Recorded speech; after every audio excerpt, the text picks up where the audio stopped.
Hello दोस्तों, welcome to my channel. आज देख सकते हैं आज के अनुपमा एपिसोड में कि यहाँ पुलिस इंक्वायरी में यहाँ वसुंधरा से वही शर्ट पूछ रहा है प्रेम का जिसमें खून लगे हुए थे और यहाँ वसुंधरा तो जला दिए है। ये मोहित अच्छी खासी जानता था लेकिन यहाँ वसुंधरा को फंसा चुका।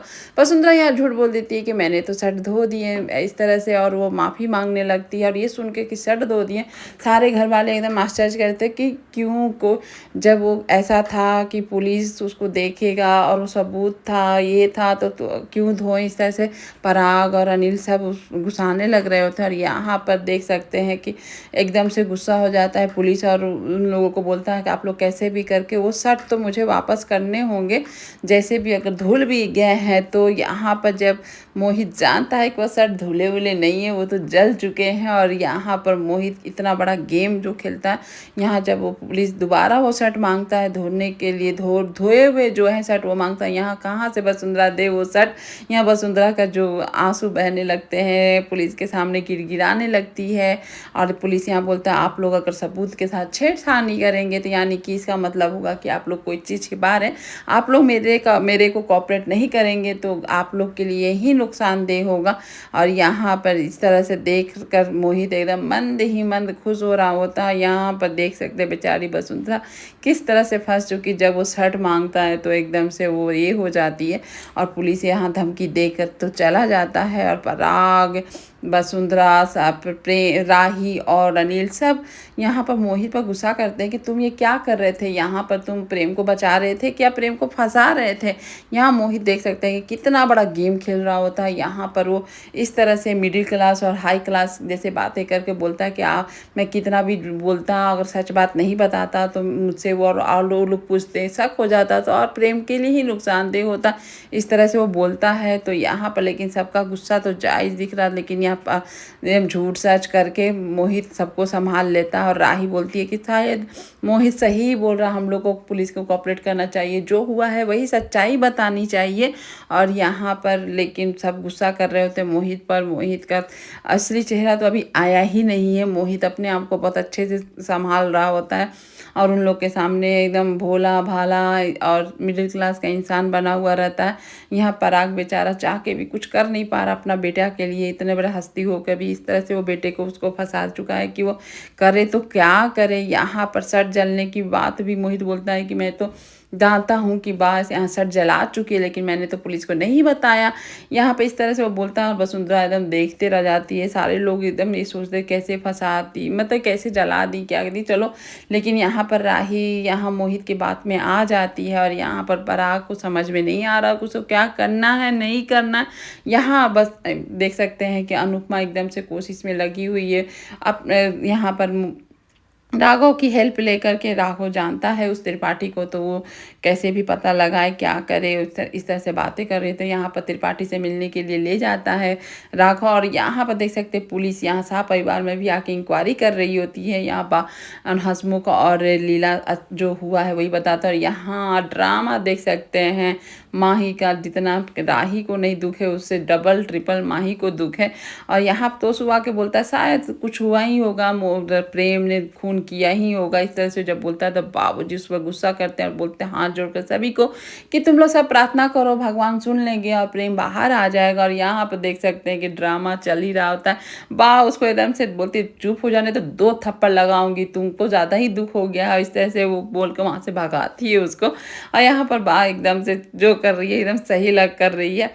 यहाँ पर देख सकते हैं मोहित अब अपनी अगली चाल चलने आया है। यहाँ पे इमोशनली डाउन ऐसी ही है बेचारा प्रेम, उसको और गिल्ट में डाल डाल के उसको ये कर रहा होता है कि तुम तो गुस्से में थे, तुम अपने होशो आवास में नहीं थे, शायद तुम मार दिए होगे, ये कर दिए होगे। इधर प्रेम का वीडियो भी बना रहा, वीडियो किस लिए बना रहा हो तो समझ में नहीं आया। लेकिन यहाँ पर ये दिख रहा होता है कि मोहित किस तरह से उसके माइंड से खेल रहा होता है। यहाँ सपोर्ट दूर दूर से नहीं दिख रहा होता, मीठी मीठी जो छुरी होती है वही चला रहा होता है बेचारा प्रेम। इस तरह से अपने आप को गिल्ट में डाल रहा होता है कि शायद मैं मार दिया हूँगा तो मैं तो खूनी हो गया हूँ, इस तरह से वो सोच रहा होता है। और यहाँ प्रेम मोहित अपना गेम खेल कर निकल जाता है। यहाँ पर देख सकते हैं कि अनुपमा और राघव आए हुए हैं त्रिपाठी के घर के बाद, दरवाज़ा पिट पिट पिट रहे थे, तभी वो लोग मुड़ चुके थे, लेकिन तभी त्रिपाठी दरवाज़ा खोलता है तो अनुपमा देखकर दंग हो जाती है।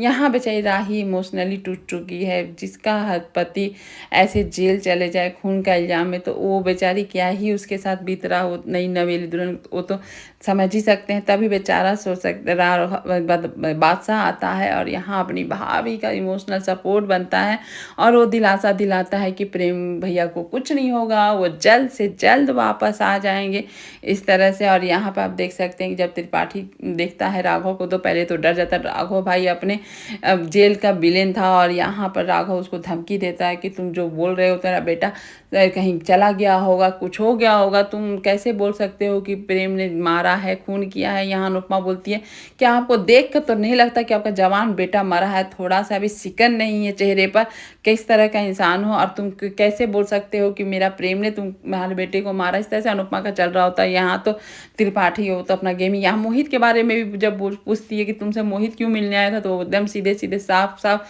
बोल देता है वो तो अपने कोठारी के तरफ से मुझे पैसे से खरीदने आया था, जो कि सब गलत है। यहाँ मोहित और ये मिलकर तो कुछ अलग ही गेम के सजा कर रखे हैं प्रेम को अंदर भेजने के लिए। और यहाँ पर अनुपमा एकदम से समझ रही होती है कि जो भी बोल रहा है ये झूठ बोल रहा है त्रिपाठी, और यहाँ पर धमकी दिया राघव कि तुम अगर सच नहीं बोले तो बाप बेटे को मैं छोड़ूंगा नहीं, और इस तरह से वो, लेकिन त्रिपाठी डर के मारे दरवाज़ा बंद कर देता है। और अनुपमा का शक तो भाई शक, जैसी खिड़की के बाहर देखती है कि किसी का परछाई दिखता है जो कि वो त्रिपाठी का नहीं होता, किसी लड़का का होता। अब ये शक अनुपमा में घर कर जाता है कि कुछ ना कुछ तो गड़बड़ है। और ये अनुपमा को जब शक पैदा हो जाता है तो अनुपमा तो सच्चाई निकाल के रहेगी। और यहाँ राघव को वो बोलती है कि कैसे भी करके हमें प्रेम को बचाना होगा, ये सब झूठ सच जो हो रहा है मुझे समझ में नहीं आ रहा। अगले दिन सुबह होती है, अनुपमा का ये रूप देख कर तो अच्छा लगता है, जो सूर्य भगवान को जल देती है और उनसे प्रार्थना करती है, अपने दिल की बात जो करती है वो सुनकर भी अच्छा लगता है। अनुपमा से अभी चिड़िया कुत्ते जो भी हैं अगल बगल सबको खाना देना, और गर्मी का दिन आ गया तो वहाँ एक घड़े भी रख दिए हैं राही के लिए, राही आकर पानी पिए तृप्त हो और उसके दामाद के लिए कि कामना करें कि वो छूट जाए। और यहाँ माही आती है जब प्रेम से मिलने, प्रेम एकदम से इमोशनल ब्रेक डाउन हो जाता है कि वो अपने आप को, जैसे मोहित उसको गिल्ट में डाल चुका था तो वो अपने आप को वो खूनी भी मानने लगा कि शायद मैंने मारा होगा तब मैं जीऊँगा नहीं, मैं भी मर जाऊँगा, मैं अपराधी हूँगा तो मैं किस मुँह से जीऊँगा। इस तरह से राही देख के एकदम से डर जाती है कि हम लोग तो फिर दूर तो हैं ही, कम से कम इमोशनली दूर मत करो प्रेम, इस तरह से मत सोचो, हम लोग सब कुछ सही कर देंगे, कुछ गलत तुम्हारे साथ नहीं होगा, तुमने ये सब खून होने के, जिस तरह से राही उसको समझा रही होती है। और यहाँ देख सकते हैं कि वसुंधरा भी डर के मारे बोलते कहीं टीटू ने कुछ किया होगा, खून कर दिया होगा तो क्या होगा। यहाँ पर पराग गुस्सा आ जाता है कि आप कैसे मेरे बेटे पर आप विश्वास नहीं कर सकती हैं, वो ऐसा नहीं कर सकता। यहाँ वसुंधरा इमोशनल वो भी ब्रेक डाउन हो जाती है कि मैं क्या करूँ, कैसे भी करके मेरे पोते को लेके घर आओ, इस तरह से बात हो। तभी आ जाता है गौतम। गौतम आके बोलता है कि उस त्रिपाठी के बारे में, उसके बेटे के बारे में कुछ पता लगाया है और चलो पैसे दे के केस को रफा दफा करे। ये सुन लेती है राही कि वो लोग ऐसे भी पहले उन लोग का रिकॉर्ड सही नहीं है, उसका बाप जेल गया है और इस तरह से उसका बेटा कोई जॉब नहीं करता, यासी करता, तो लोग को पैसे 2-3 करोड़ मुँह पर फेंकते हैं और ये केस का रफा दफा करते हैं।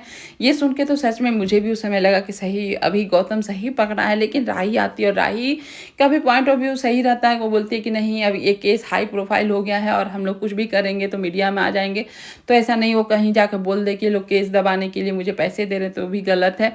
ये तो अनिल उसका सपोर्ट राही का करता है, लेकिन पराग कुछ और ही सोच रहा होता है। यहाँ पर गौतम को गुस्सा आ जाता है क्योंकि यहाँ राही उसकी बात जो काट रही होती है और राही का बात सुनकर यहाँ अनिल तो सपोर्ट करता है, लेकिन पराग कुछ और ही सोच रहा था। तो यहाँ पर राही पूछती है कि क्या सोच रहे हैं आप पापा, जो आप ये मत सोचिएगा पैसे देने का, ये देने का। तो यहाँ पर पराग एकदम गुस्से में बोलता है कि तुम तो बीच में मत बोलो, तुम्हारा पति बाद में है, बेटा मेरा है और मैं बेटे को इस तरह से देख नहीं सकता। यानी कि अब पराग तो माइंड सेटअप हो गया कि वो पैसे देगा ही। और यहाँ गौतम का बात जीत जाता है। गौतम मुस्कुराता हुआ है और यहाँ राही को देख कर वहाँ से निकल जाता है और राही एकदम से अपसेट हो जाती जाती है और चाहती है माँ दुर्गा से कि नवरात्रि के 9 दिन के अंदर में उसका प्रेम उसके घर आ जाए। और यहाँ मोहित का चाल पे चाल चल रहा होता है। उसे पता चल जाता है कि त्रिपाठी को पैसे मिले हैं और त्रिपाठी खुश है और यहाँ मोहित भी खुश है कि तुम्हें और पैसे मिलेंगे, तुम केस वापस मत लेना और मैं पैसे दिलाऊंगा। इस तरह से लालच बढ़ाता और जब भी तुम फंस भी जाओ तो मेरा नाम कभी मत लेना तुम बाप बेटे, और पैसे मिले तो बेटे को अंडरग्राउंड करो, उसको भगाओ यहाँ से। और यहाँ पर उस बेटे को देकर पैसे उसे त्रिपाठी अपना बेटा को भगाने की कोशिश करता है। और वो भागेगा कैसे भाई? अनुपमा और राघव वहाँ छिप कर उसको देख रहे होते। अब बॉडी से ही समझ में आ जाता है कि ये तो त्रिपाठी हो ही नहीं सकता। लेकिन जैसे ही अनुपमा देख रही होती है कि वो तो जा रहा है तो उसके पत्थर फेंक देती है बाइक के पास, जो बाइक गिर जाता है, वो लड़का भी गिर जाता है। अब वो कैमरा ऑन करके चाहती है कि वीडियो बनाए। वो जैसे ही हेलमेट निकाले तो उसे पता चल जाए कि वो लड़का जिंदा है और वो त्रिपाठी का बेटा है। लेकिन वैसा कुछ होता नहीं है। जैसे ही वीडियो ऑन करती है तो त्रिपाठी आगे सामने खड़ा हो जाता है, अपना बेटे को उठाता है और बाइक भी सही नहीं रहती है तो बोलता है कि तुम पैदल ही निकल जाओ, और वो पैदल बेटा को भेज देता है मास्क वास्क पहना कर वहाँ से। और यहाँ पर राघव और अनुपमा चुप कर देख रहे होते हैं।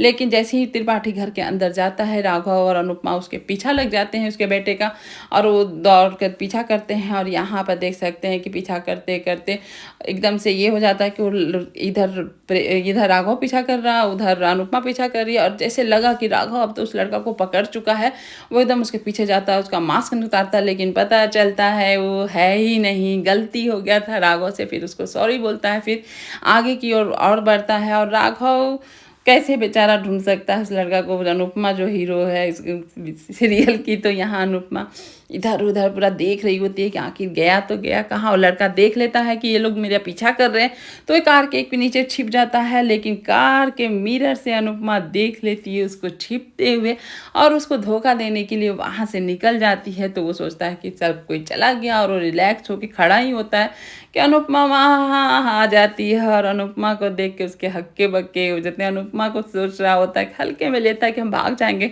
अनुपमा अपना पैर से उसे गिरा कर जमीन पर धड़म कर देती है। और यहाँ पर देख सकते हैं कि राघव भी उसको घेर लेता है।